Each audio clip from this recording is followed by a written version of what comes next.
All right. I haven't done an update in a while. Let's show some progress.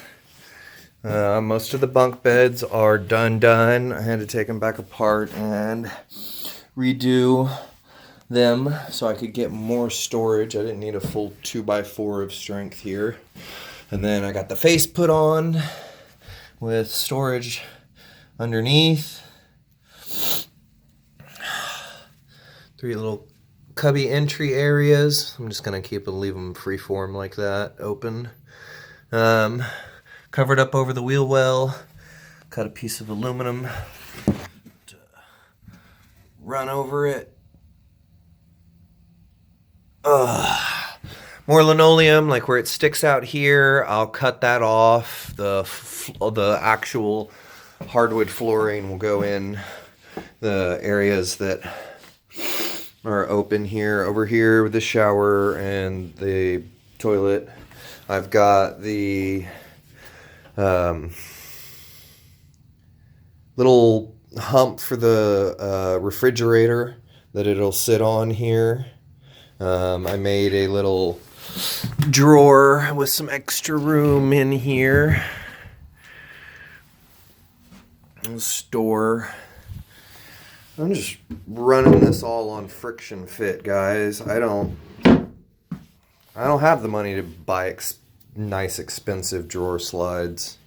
I wish I did. We did 2,400 miles with that drawer the other day. Miami from Houston and back. It didn't move once. I had all sorts of stuff slide and move everywhere else, but it didn't move. So I don't know. I don't know if I'm going to put a lock on it or just use friction fit and expect that they'll be okay. I got the kitchen sink cut in and set in.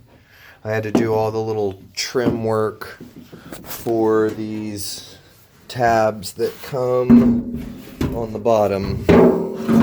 This is a used sink. Bought it from the resale shop. It was full of dents. I've done my best to knock most of them out. I'm going to leave a few in just to show that it's not new.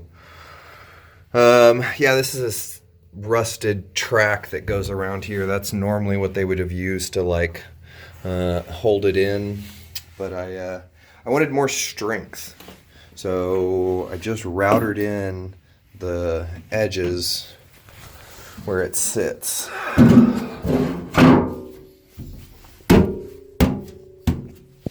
And I like how it came out. Sits nice, flush, they'll be separated. The 2 end ones will be cabinets with a drawer, a big pull-out drawer or something.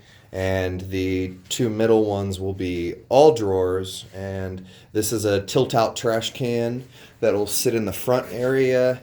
And I want to drill a hole in the back to have a little drop-through trash for when I'm prepping and cleaning. This is the hole for the little stove. It's just a little 2-burner propane stove. I want to inset it. I want it to actually be below the surface of the top here so that I can put a cutting board in this area and it'll sit flush and cover up the burners when I'm not using them. This whole sink or this whole countertop here is going to get covered with stainless steel.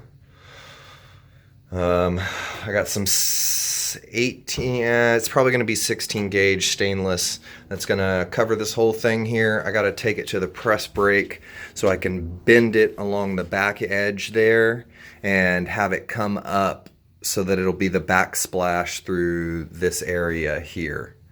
It'll be one solid piece of stainless then that'll just fold down into the corner there. That'll look really nice.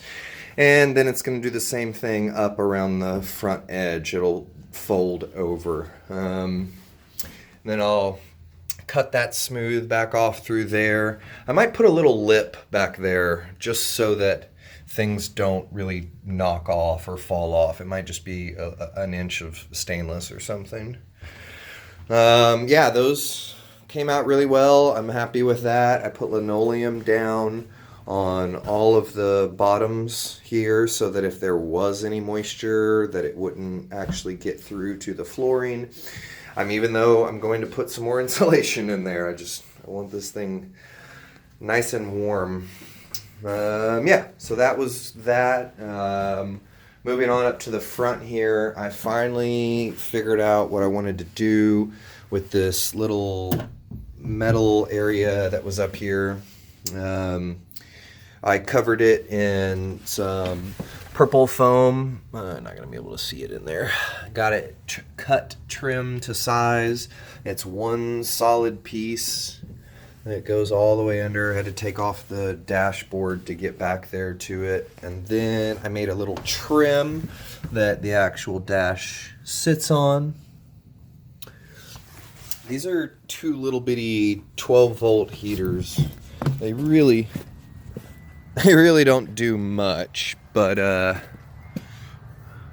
they help keep the driver window a little defogged. I am going to put a nicer heater in here than those. So yeah, driving to Florida, it was 34 degrees here in Texas when we left, and it was cold. There was multiple holes in the front of the bus. All of this area here had not had any foam insulation in. I had left it with some thermal ply insulation board, and it wasn't doing it. So I came back in, cut more purple foam that'll fit up in there. I still got to do a little bit more up on the top here because there's foam sitting on top there, and then there's spray insulation sitting underneath it. So I drove it last night, and it is great. No wind blowing. You don't have to have gloves. It's yeah, there's no heater or anything in this thing yet, so just cooking it. I got to do some more work on the wiring area, getting this cleaned up a little bit more. I was able to take out all the old ones. I'm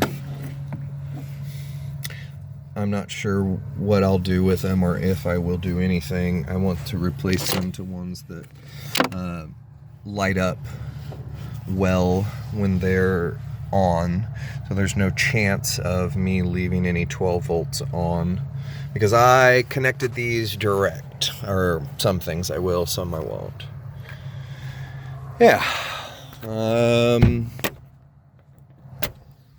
What else? Y'all saw the ball carrier, or pictures of the ball maybe.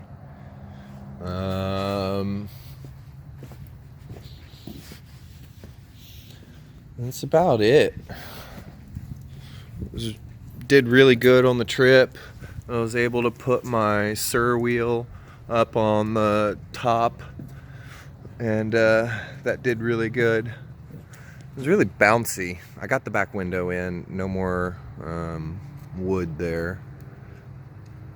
That definitely was a bouncy trip. When Sophie was driving, my friend, she has a bus, so I decided to let her drive because she knows a little bit about bigger vehicles.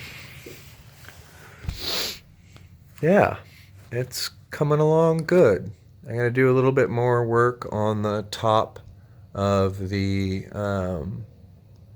bunk beds, the top bunk bed, and fill in some of the little sections and sand it some more and get it ready for paint.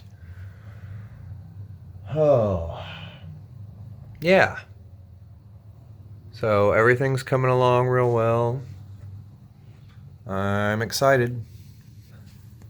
I got the foam up on the ceilings. That's just more thermal insulation and sound deadening. It helps a lot. So yeah, doing good, coming along. I'm excited. Thank you. Bye.